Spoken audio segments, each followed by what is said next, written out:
My name's Sang Kim. I'm the founder and CEO of 4D Motion.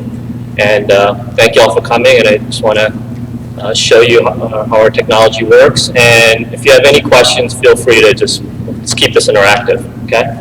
So what's 4D Motion? When I started this, the goal was to, have you ever seen like in video games, they take the athletes, they put all the markers on a person and the cameras, and they capture all that, and the results are amazing, right? But that's not practical, right? If we're going to train, I don't want to strip you down, fully full markers, be in one location with the cameras, and chances are, even if they can measure you, it's not how you're really performing. So what I wanted to do was solve the problem of having these systems that are way too complicated, way too expensive, right? Hundreds of thousands of dollars, who can afford that? Way too time consuming.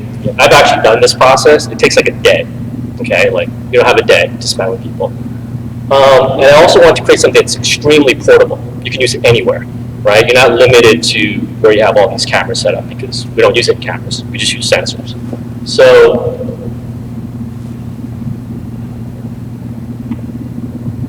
So basically we came up with this. It's a system that uses these tiny sensors. It's practically weightless. Our system's modular, so we can actually put it on any part of the body that you want, okay? And it works with an iPhone or iPad, right? So I'm using an iPad here so you can see a little bit better, but you can literally have our sensors on you, iPhone in your pocket, and it works.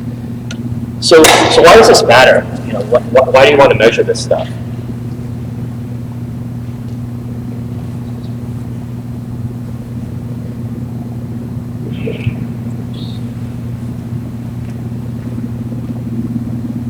So, already today you've gotten great information from the other speakers around, where your body should be, your balance point, chest, rotation, all of that.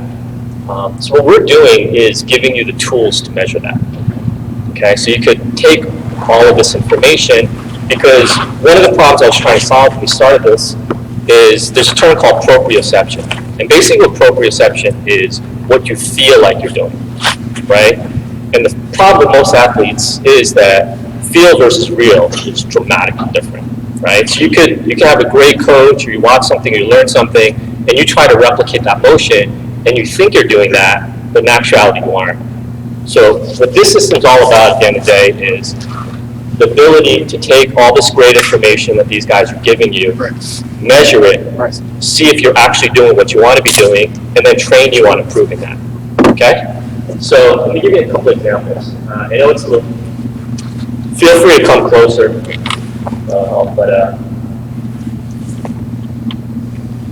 so one of the first, so as Jim said, we actually started in golf. And in golf, there's actually years and years of data on this stuff. So we probably have more 3D motion data than any other sport. So it was a good way to go in. And then about 2 years in, we decided to go into baseball. So I got invited by a pro team to come out and try and measure some of their players and see what this 3D stuff is all about. So one of the terms that you hear a lot, and the reason it's important, is it's really hard to measure without 3D. It's called kinematic sequence. Has anybody heard of kinematic sequence? Kinetic chain, right? Stuff like that, right? So it's really the concept of a whip, right? I think Mike actually cracked the whip earlier today. And the idea is that the only way that you can get something that's moving pretty slowly in the beginning to the tip of that whip literally breaking the speed of sound, which is why you hear that crack, is that everything has to go in the right order. So it has to transition in the right order, it actually has to decelerate in the right order, and then that energy flows, right? So you could be the strongest athlete in the world, but if your kinetic chain's off, it's not going to translate. So this was one of the first people who actually measured.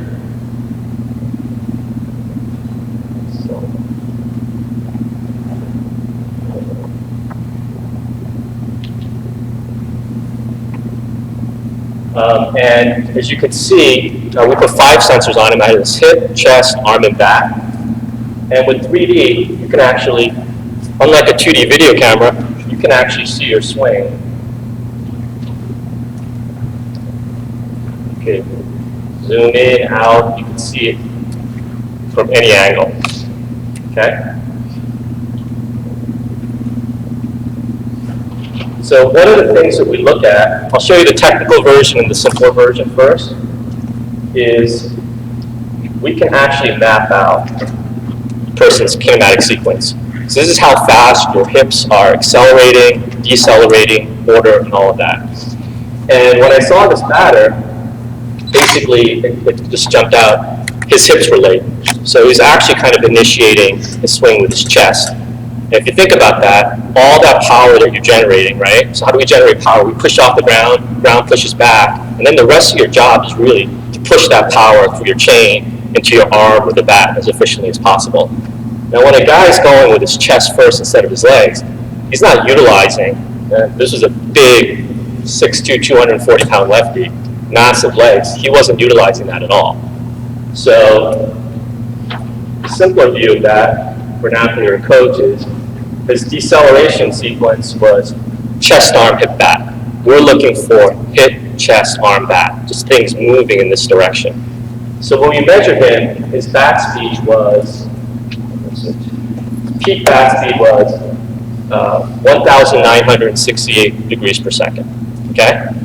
But once we were able to see that, this order, I just communicated that information to the coach, right? And the coach used his intelligence. He gave him a drill that would fix that, right? So we told him the problem. He gave him a drill to fix that. 5 minutes later,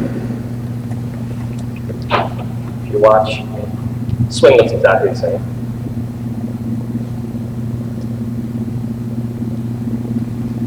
See that green? Hip, chest, arm, bat. Okay, so what? So what is his bat speed went up to 2118 degrees per second. That's 10%. That's a lot. You know, I don't know the exact numbers in baseball, but for a golfer, that would be like getting 40 more yards to drive, right?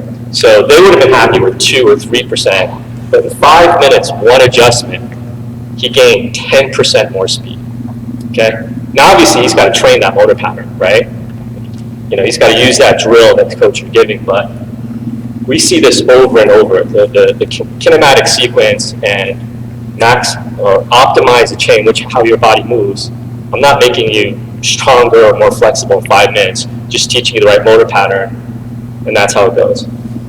The other thing, I actually just noticed today, because I was so focused on the speed game we gave him, we actually came up with a measure. And one of the things we do is we work with a lot of the premier coaches, and one of our coaches who works with the Rangers said, who used our system every day with their players, he said one of the things he noticed was that his better hitters just had a more stable spine, right? He's like, can you measure that for us? I'm like, sure. So we called up one of our scientists, he wrote a formula for us, so we created this metric called spine stability.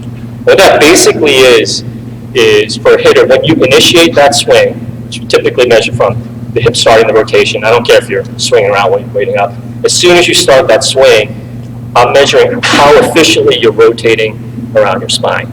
If you start doing this or any of that movement, we start off with a score of 100, and I start taking away points every time you do that, right? Because 2 things are going to happen when you don't have that spine stability. First, it slows down your rotation, right? And the speed of the bat is highly correlated to how fast your chest rotates. So if I'm moving around, I can't rotate as fast. The second thing is just consistency. You know, I'm not going to be really able to hit that ball when my chest is moving all over the place. So, even though I don't think the coach meant it, that one drill he gave him, he went from a spine stability score of 82. It's pretty bad, actually. Just by fixing the sequence, his spine stability score went up to 94, which is really good, right? So we have, that's just one example. We have all of this data that we can generate to help you get more speed, get more consistency, have a better spine plane, all of that. So, starting to see some eyes glaze over, so let me give you some visual stuff. So,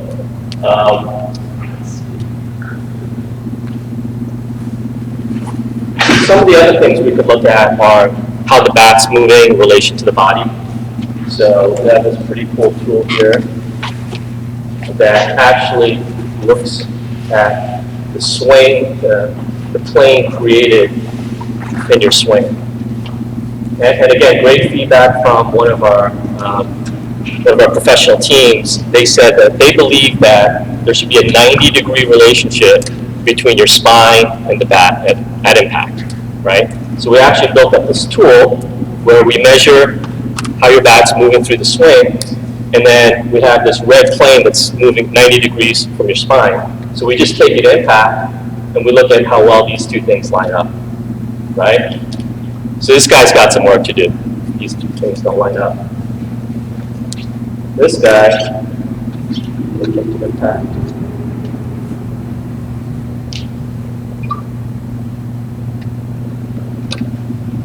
That's just about perfect, right? So again, it's very simple feedback. Measure, turn on those tools, and that other case, right? The spine was a little bit too high up, relation to the bat was off, so it's giving you feedback on what you can work on. And then when you can get this, you can have that 90-degree relationship.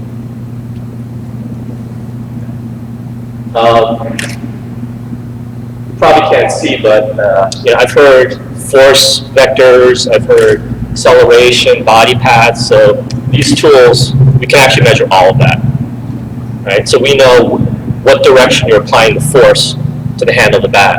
And the reason that that's important is the center of mass of that bat, pretty much is where the sweet spot of the barrel is, has to follow the force that you're putting on it, right? So we want to know, the force, the predictor of where that center of mass is going, so you can start to get information on, hey, how am I applying force to that bat that's going to get the bat the position that I want it to? Does that make sense? Okay. So while we were preparing, we actually measured, sorry, what was your name? Remington. So, Remington, you okay with us analyze and explain? All right. All right, so this is Remington's swing. Let's take a look at some of the data. So let's take a time, we'll just look at some of the metrics. Okay, so your transition sequence, and what I mean by transition sequence is as I start my swing, in what order are my body parts moving, right? The worst order, and don't feel bad, Remington, because I've seen pros with a pretty bad order, would be, what do you think would probably be the worst thing to have moving first in a swing? You have an answer. What do you think? Chest is. Yeah, well, I mean, again, if you think about if I'm trying to throw a whip, probably the worst thing I could try to do is throw the end of that whip first, right? In golf, we call it casting. So if the first thing that's moving is the bat, that's not good, okay? Everything's kind of got to go inside out, right? Think about your hands and the bat is the tail of that whip, and your hips and your lower body is the handle of that whip. So that wasn't you. So your transition order was arm, bat, chest, hip. Okay. So we would work. we would work on that. The second part of kinematic sequence is what we call the deceleration order, or you can think about the order in which a body part reaches its peak speed before it starts to decelerate. And in baseball, it's almost equally as important, right? Because that's how the energy transfers. So you were arm, chest, hip, back. Okay. So if I'm your coach, before getting into some of these other things and positions and how fast your chest is moving, I want to fix that sequence because that's probably going to get you the most velocity. Okay. Good news is your spine stability score is 94, which is awesome. So you're let's see what your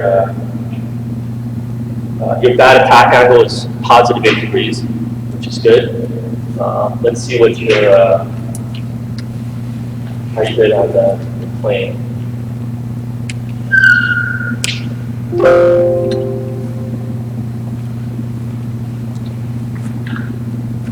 Okay, not bad. So, you know, if you look at your spine plane, it's a little steeper than your, you know, so you're a little bit, so probably want to level you out a little bit more, spine-wise. So, but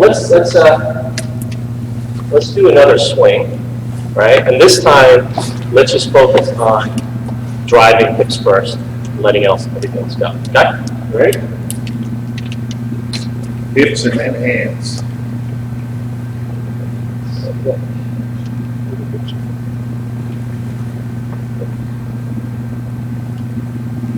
Give me a second. Set you up.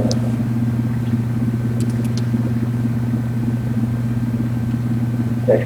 So with this product, we tried to make it as simple as possible. So we light up the sensor and we tell you where to put it on. So we'll just double check the chest sensors down here. Yep, that's the chest. And the hip.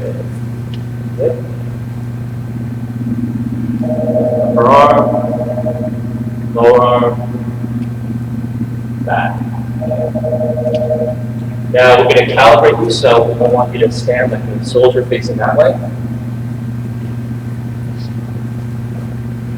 Neutral spine, no bend in the arms. Right there, just hold that position. Okay, relax.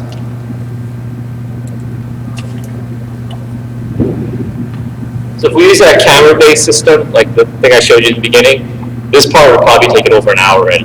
Right? It's took us like 1 minute. Built modules for, you know, hip-chest separation, stability, sequence, you know, all that stuff. So you can just put it on, and the beauty of this is because there's no more stopping. You just put them on. Now we can get in-game, right? That's the other huge request, right?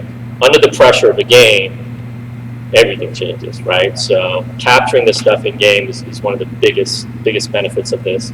But just wearing them all day long. You don't have to worry about, you know, I think one of the things that, I mean, it's, people still do because the information's great, but they don't like it if the technology starts to change how they have to set up their practice, right? So what we're trying to do is just continuously improve the tech so that, you know, quite honestly, what I was hoping to do like 6 years ago when I started this, I thought, hey, just put the sensors on and go and get all this information. It took 6 years, 6 years to figure out how to do that. It's not that simple. But yeah, this is, I think, we're going to be able to do this with multiple sensors, but just put it on, you go, you don't even have to have your phone nearby. All this stuff is done on sensor. So, but obviously you can then go back and, you know, we'll give you all of the data, so you can analyze it and see all that stuff. And then matching this up with in-game results, I think, is going to be huge. Any questions?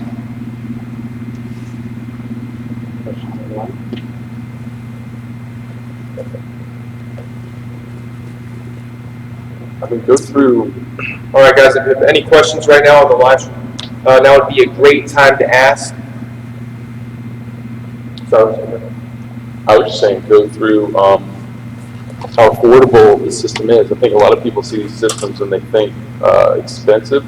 Yeah. Just tell them how affordable it is. Yeah, so as Brent said, one of our key goals when we developed this is affordability, right? It didn't make any sense to me that you had to pay $10,000, $20,000, $30,000 for a system. And if you do that, it's very few people are going to be able to use it. So our systems start like under $1,000. So a 2-sensor system, which you could do, you know, that hip chest separation, I think it's like $500–600. 6-sensor system is still under $2,000. And if you compare that to some of the, you know, some of the other systems out there that are a lot more expensive. I mean, our business model was always just let's be ubiquitous. We just want to be out there. So we felt like it had to be simple, had to be powerful, but it had to be affordable, right? So we're just looking to create affordable tech that everybody can use. And I've done this a lot. My son played baseball, measured all his players, and some of the stuff that we've shown them. I've said, kid's been taking lessons for 8 years. I said, has anybody pointed this out to you? And it was pretty impactful stuff for them. And my goal from I had 2 athlete kids, and thanks to some of their instructors were great, some less so. So we really want to bring is real science, right? I can tell you that golf went through this about 10, 15 years ago, and maybe more than half the stuff that they used to teach, once it was tested in the lab, they changed. They're like, no, X factor is actually less important than an X factor stretch, right? So what I was talking about before, you do want to get that hip chest separation, but if you go out of order, right? So even if I create 45 degrees separation, if my chest goes first, it's like that rubber band going slack. But if my hip goes first, what happens is that 45 turns into 47, 48, and at the last minute, your muscles go like this, and then you get that pop, right? So I think this is going to happen in baseball too. As we can measure more things, we're going to test. Is what they is that particular thing conducted in a laboratory with data and enough trials, does it really have that effect? And we also we have top advisors in our company about the baseball stuff. We also have kinesiologists who are professors at universities who do this measurement for us and understand some of the basic biomechanics of cause and effect. So, like I said, we're going to give you the ability to measure everything, but we're going to be very careful about telling you what's right or wrong until we know for 100% that it's true. Talk about some of the like if you're going to purchase, what's the optimal amount of sensors to kind of start with? Yeah, so we sell 2 sensor sets to 12 sensor sets. I actually, believe it or not, discourage coaches from starting off with a 12 sensor set. I'd love to take your money, but I think for coaches, 6 is a good number because you'll be able to, and a lot of time you're probably only going to be putting 2 or 3 on an athlete, right, to focus the training. But 6 is going to give you a lot of flexibility. You can do the upper body, lower body, lead side, trail side, all of that. The whole system's modular. But we also have player products. And again, I wanted to make them more affordable. So our player versions, even for the same number of sets, are cheaper than the instructor versions. The only main difference is it only allows you one profile, right? So you're using it for yourself. For players, I would highly recommend you could start with like a 2 sensor system. We did a great one with Top Velocity. So it's a 2 sensor hip chest pitching module. It's going to give you that sequence. It's going to give you the separation. It comes with a video, so he'll explain to you how to set it up, how to use it, what information you're looking for. And I don't mind our customers starting small because you can always add more, right? And we set up our pricing that if you started with a 2 and you end up with 6, it's no more expensive than if you bought 6 right away. So learn how to use the system. Work on one thing. When you perfect that, you can always add more and more sensors to the system. Do you find that in your clients, whether it be golf, whether it be hitting, whether it be pitching, the thing that leads to power, not necessarily the sequence, but the thing that leads to power within the body is like the 2 sensor to read that separation? Is that what most coaches will look at to see how much potential power the body can have? Is the hip to shoulder separation? Is that what it leads to?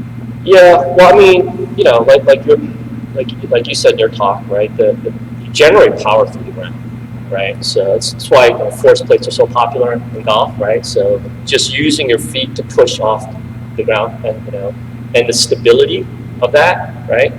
But a lot of that will translate into how your hips move, right? How your pelvis moves. If you're not using the ground effectively, then and you're not in the right position, your hips aren't going to be able to rotate quickly. So we not only look at, what's your, how fast your hips rotating, but we look at the acceleration pattern and deceleration pattern, right? So if you have a pattern that looks like a really sharp hill up and down, that's ideal. That means you're accelerating really fast, decelerating fast. But a lot of times, even in pro athletes, I'll see something that kind of looks a little funky in the beginning. So even though they're powerful and they may be generating force off the ground, it could be something with their hip rotation, it could be a mobility issue, but they can't translate that to a turn. And if I'm that athlete's coach, I'd probably send him to a trainer.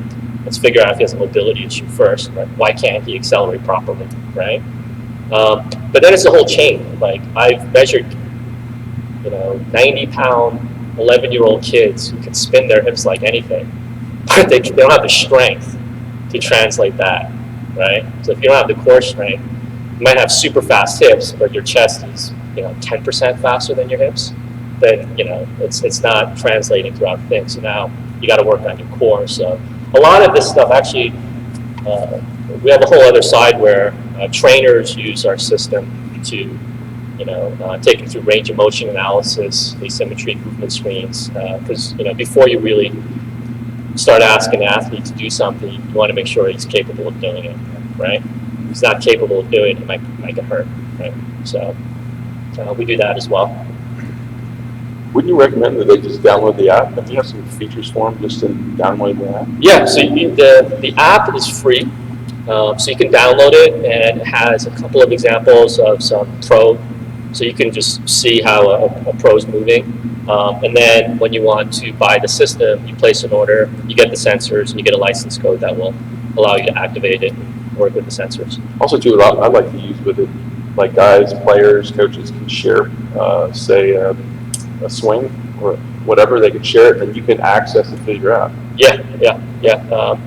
Well, I mean, all of our stuff is cloud-based, so if, as an athlete, if you're working with a coach who has a system, you could download the app for free and just log in with the same profile that your coach created for you, and then you could see all of your swings in 3D, and that's completely free.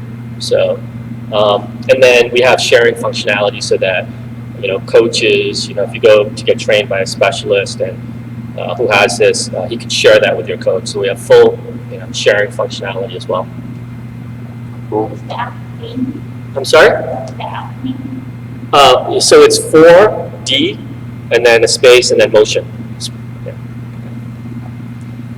We have a question online Sure. here. So, question is, do you have the ability to measure your barrel metrics in relation to the body metrics within the same swing? Yes, because we can actually put a sensor on the body and the back. You get the relationship. So like I showed with the spine to back angle, so you'll see what you are. So yeah. Okay, stream, one more call. If you have any questions, now is the time to ask. About 4D motion sports records.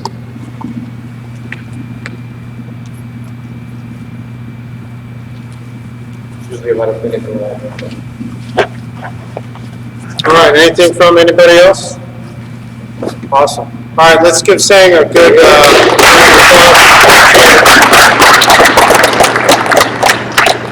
we're going to cut the stream. We'll be back in 10 minutes.